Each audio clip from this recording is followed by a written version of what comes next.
একদমই ভিন্ন রকম চিকেন চিলি অনিয়ন রান্না করব। তার জন্য এখানে আমি সব কিছু কেটে নিয়েছি, ক্যাপসিকাম, পেঁয়াজ, তারপরে হচ্ছে এই যে কাঁচামরিচ, এটাকে ফালি ফালি করে কেটে নিয়েছি। আর হচ্ছে এখানে চিকেন নিয়েছি, পুরো একটি চিকেন নিয়েছি। সেই চিকেনের মাংস টুকরোগুলোকে একটু ছোট ছোট করে কেটে নিয়েছি, খুব বেশি ছোট না বড় না। কিন্তু এই যে রানের পিস, এটা আমি আস্তই রেখেছি। নান রুটি দিয়ে খেতে ভীষণ টেস্টি হয় এটা। তো সেই রান্নাটাই আজ আমি তোমাদের সঙ্গে শেয়ার করবো। আর মশলাপাতি কী কী লাগছে সেটা তো আমি রান্না করার সময়ই তোমরা দেখতে পাওয়া, যে কীরকম মশলাপাতি, কী কী মশলা আসলে দিচ্ছি এখানে। হ্যাঁ, তো এখানে প্রথমেই আমি তেল দিয়ে নিচ্ছি, রান্নার তেল। তো আপনারা ইচ্ছে করলে এখানে বাটার বা ঘি কিন্তু ইউজ করতে পারেন। গরম তেলে আমি কিছু দারুচিনি, এলাচি আর একটু তেজপাতা দিয়ে দিচ্ছি, একটু ভেজে নিচ্ছি। এরপর আমি এখানে পেঁয়াজ কুচি দিয়ে দিব। পেঁয়াজ কুচিটাও যে আমি একেবারে খুব মিহি করে করেছি তাও কিন্তু না।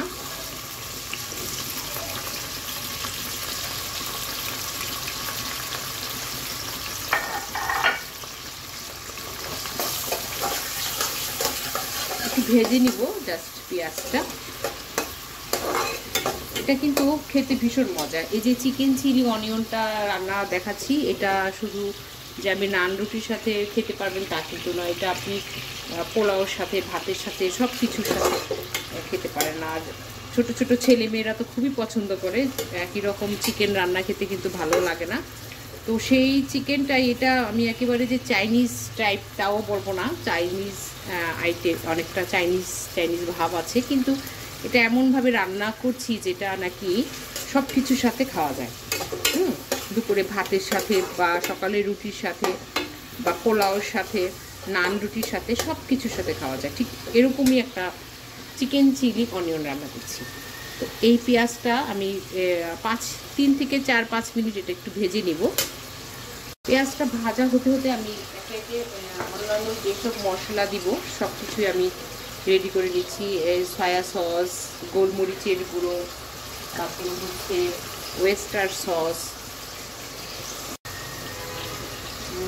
এটা হচ্ছে একেবারে কী বলে এটাকে, রেড চিলি, তারপরে হচ্ছে পাপরিকা, রোজমেরি লিভস, আর নিচ্ছি একটু সামান্য পরিমাণ তান্দুরি মশলা দিব, তার জন্য একটু নিয়ে নিলাম।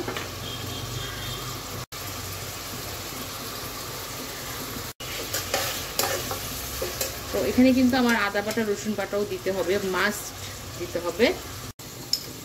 স্বাদ মতো লবণ দিয়ে দিচ্ছি। লবণটা আমি প্রথম দিকে একটু কমই দিচ্ছি, কারণ যেহেতু সয়া সস দিব এর মধ্যে, তাই কমই দিয়ে দিলাম। এখন এই যে পেঁয়াজটা কিন্তু হাফ ভাজা করে নিয়েছি, হাফ ভাজাই রাখতে হবে। এর মধ্যে আমি একটু আদা দিয়ে দিব, ফ্রোজেন করা আদা বাটা ছিল আমার কাছে, সেটাই দিয়ে দিলাম। আর হচ্ছে দিয়ে দিব 1 টেবিল চামচ, একটি মুরগি যেহেতু 1 টেবিল চামচ রসুন বাটা দিয়ে দিব। এখানে ইয়োগার্ট দিতে হবে আমার। ইয়োগার্টটা আমিও রেডি করে নিয়েছি, টক দই।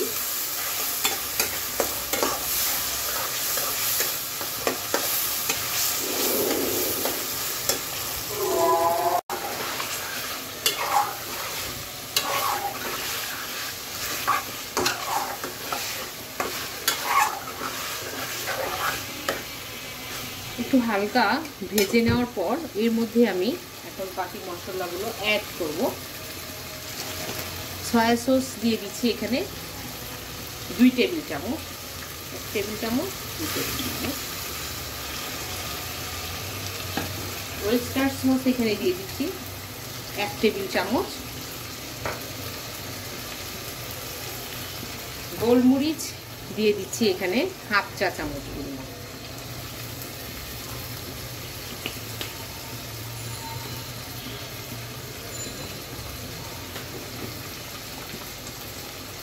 Chilli powder, red chilli powder দিয়ে দিচ্ছি 1 টেবিল চামচ। এখানে একটু নেড়ে চেড়ে নিচ্ছি আবার।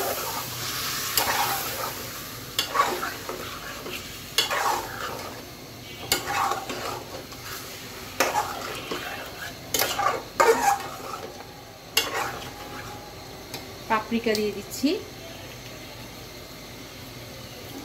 এটা হচ্ছে রোজমেরি লিভস, সামান্য পরিমাণ দিলাম, সুন্দর একটা ফ্লেভার আসবে।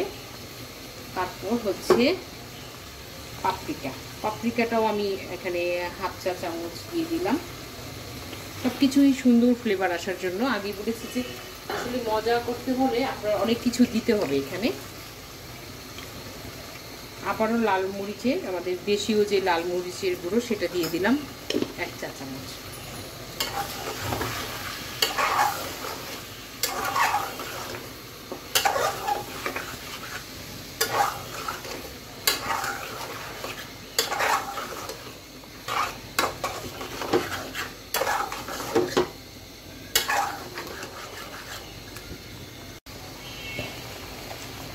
এখন আমি আরও কিছু কাঁচামরিচ পেঁয়াজ কাঁচাটা দিয়ে দিলাম। এখানে নিয়েছি আমি ইয়োগার্ট, আগে বলেছি যে আমি এখানে ইয়োগার্ট নিব, এই আড়ং ডেইরি ইয়োগার্টটা আমি দিয়ে দিয়েছি। এটা থেকে এখন আমি 1 টেবিল চামচ ইয়োগার্ট দিব।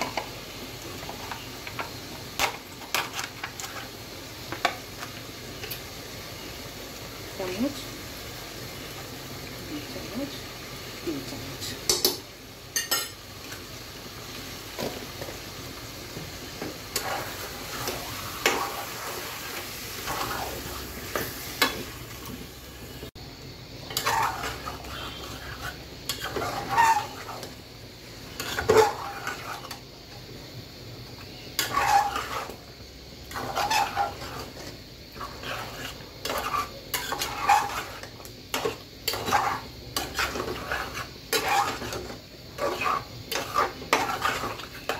এখানে আপনি টমেটো ফালি করে দিতে পারেন, কিন্তু আমি টমেটোর বদলে আমি এখানে দিয়ে দিচ্ছি টমেটো সস এবং চিলি সস।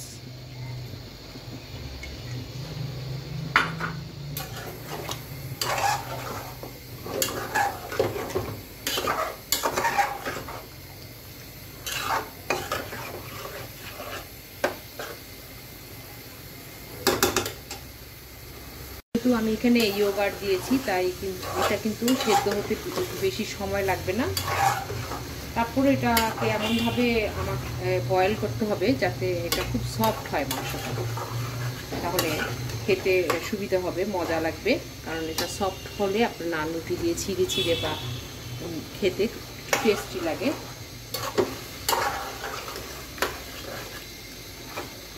এখন জাস্ট আমি একটু ঢাকনা দিয়ে ঢেকে দিব আর চুলোর আঁচটাকে একটু কমিয়ে দিব। তো একটু লবণটা চেখে দেখব, একদম পারফেক্ট আছে।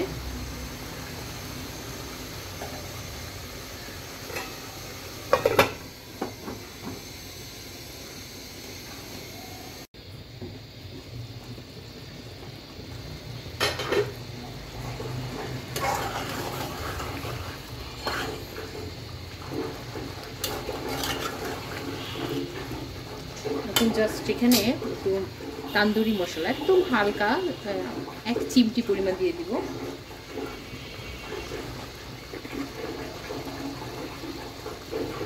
সবচাইতে ইম্পর্টেন্ট কথা হচ্ছে যে এটা কিন্তু স্পাইসি খেতে বেশি ভালো লাগে, তাই এটা আমি একটু ঝাল ঝাল করেই রান্না করব।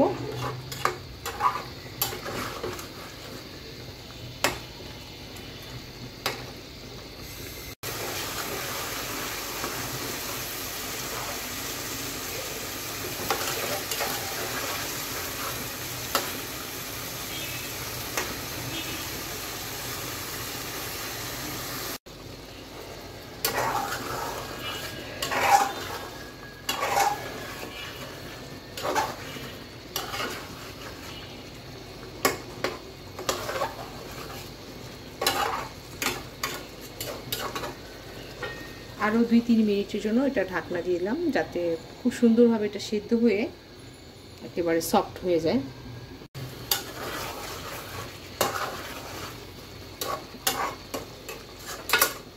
মাঝে মাঝে একটু নেড়ে চেড়ে দিচ্ছি যাতে তলায় না লেগে যায়, আর মাংসটা যাতে একটু ভালোভাবে সফট হয় কিন্তু ছিঁড়ে যাতে না যায়, সেজন্য আমি আরও 2 মিনিটের জন্য ঢাকনাটা দিয়ে দিচ্ছি, তাতে খুব সুন্দরভাবে সফট হয়ে সেদ্ধ হবে। ফিরে আসলাম 2 মিনিট পর।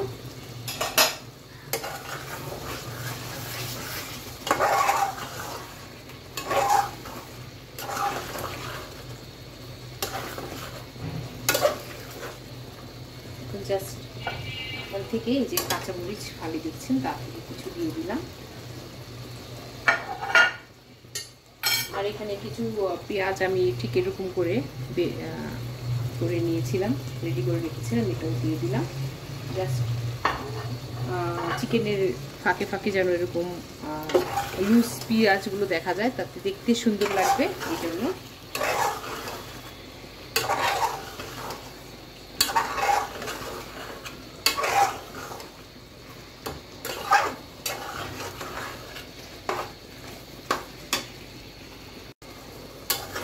দেখুন কি সুন্দরভাবে একদম তেলে ভাব চলে আসছে, চকচক করছে। এই পর্যায়ে আমি পানির বদলে দিয়ে দিব হাফ কাপ পরিমাণ ঘন দুধ।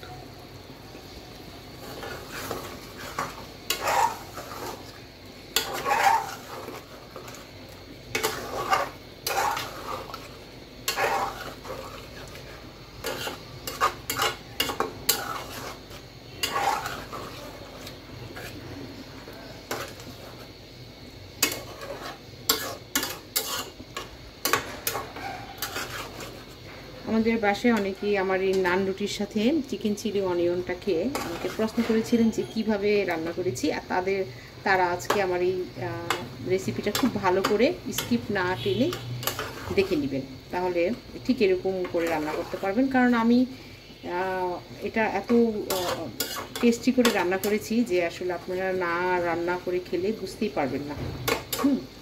এখন দেখতে পাচ্ছেন যে ক্যাপসিকামগুলো এগুলো সব দিয়ে দিব, সাথে যে চিলিগুলোও দিয়ে দিচ্ছি, গ্রিন চিলিগুলো।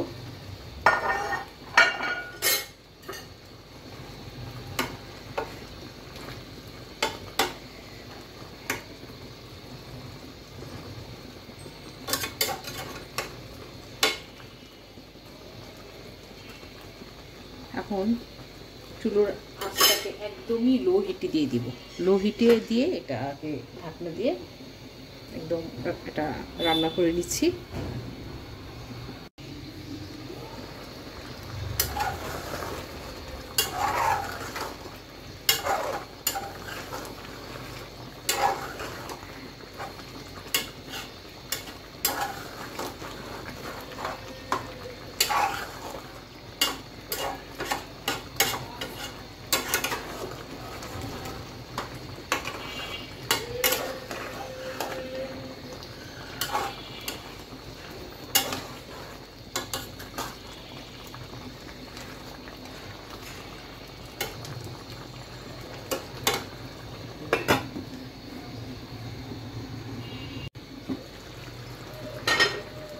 ঠিক 5 মিনিট পর আবারও ফিরে আসলাম।